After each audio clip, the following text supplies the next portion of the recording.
Cupra is a brand that may be very well known to only some of you. Still, to those who understand what Cupra does and what they are, this new car might be the one for you. Because this is one of the best cars to be out on the market today, and best of all, it's electric, so you don't have to worry about driving around a car powered by dead dinosaurs. That being said, not everyone is fond of electric cars.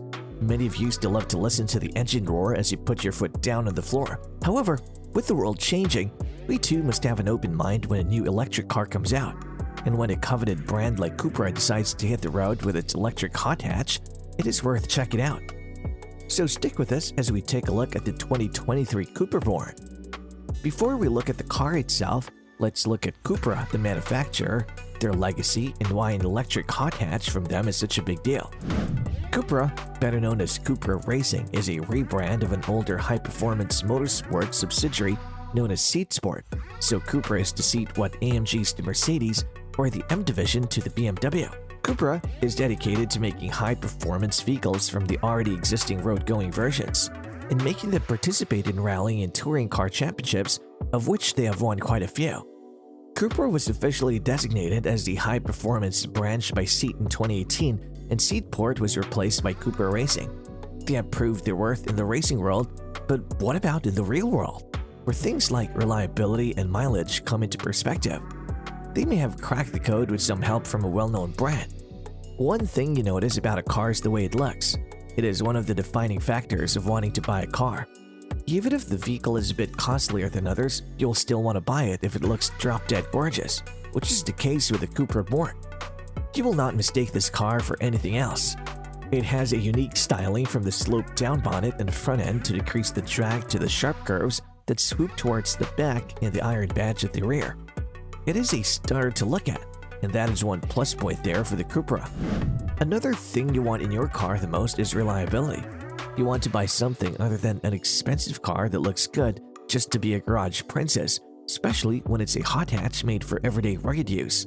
This car is meant to be used daily, and such requires it to be of top-notch quality.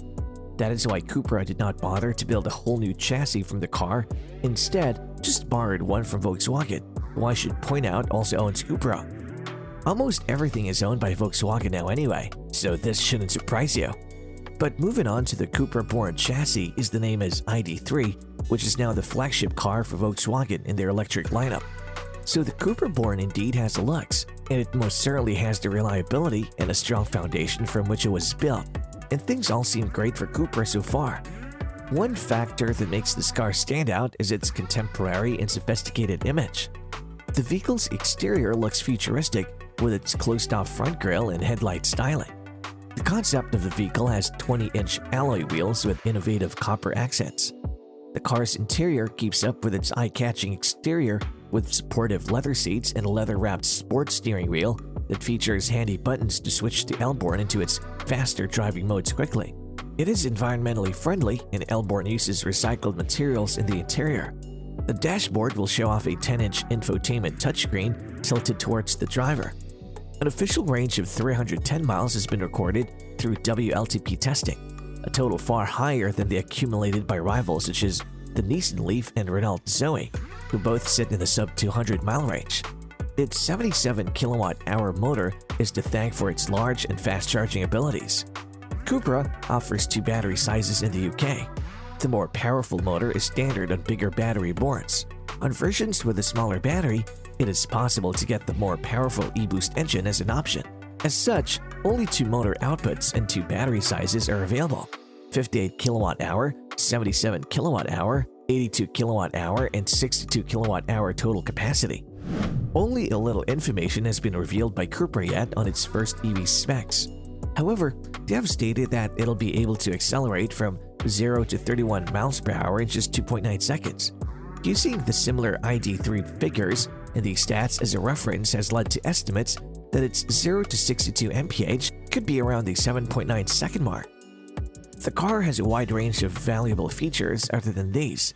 Acceleration, braking, and steering can all be well controlled by the 𝗏𝘆𝑉. Its advanced driving assistance will also allow for a self-parking feature. A fancy boost button is provided for quick acceleration on demand, especially useful for overtaking. Cupra Borns have sport seats. top trim V3 models like the test car get dynamic of microfiber made from recycled plastics but feels very plush.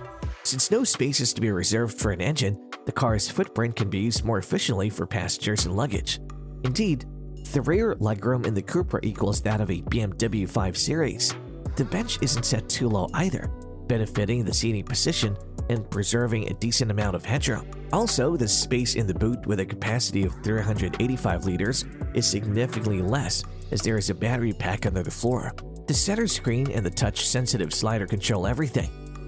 Though the door cappings are plastic, there are more soft-touch dotted materials in the cabin, and the dashboard is textured with silver trim pieces, without which the dashboard could have been featureless. As the first mainstream electric car from the Volkswagen Group in Australia, when it touches down locally in March 2023, it'll be priced at approximately $60,000. The Cupra Born will kick off at $59,990 before on-road costs, equivalent to a drive-away price before incentives of around $63,000 depending on the state. The pricing will put it into direct competition with the best-selling Tesla 3 model sedan at $65,500, the Nissan Leaf E Plus $61,490, Hyundai Kona Electric Extended Range $60,500, and Kia Niro Electric S $65,300.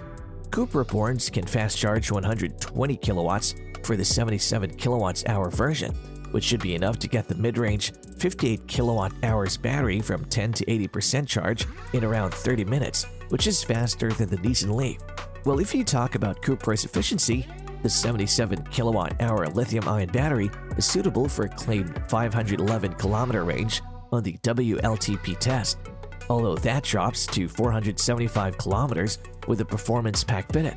It'll charge up to 11 kilowatts on an AC charger and 170 kilowatt hooked up to a DC fast charger. Cupra Born measures 4,322 millimeters long, 1,809 millimeters wide, and 1,540 millimeters tall with a 2,766 millimeter wheelbase. The Born will be backed by a 5-year unlimited kilometer warranty when it touches down. Cupra offers 3 years of free servicing on the Leon, Formentor, and Ateca, but has yet to confirm service pricing for the Born. There are some optional packages offered for Cupra Born. Package 1, the interior package for $2,900. It brings heated 12-way power adjustable front seats with massaging, a 2-seat rear bench, 3-seat bench standard, heated washing jets, and Beats premium sound system, 9 speakers, 395 watts. Package 2, the performance package for $2,600. This package brings 2020-inch Storm alloy wheels in black and silver, 235mm Michelin Pilot Sport 4 tire package, a 2-seat rear bench or 3-seat bench standard, and adaptive damping. What do you think about the all-new Cupra Born? Is this something you would buy if you are looking for a new car? We're curious to hear your thoughts on this car.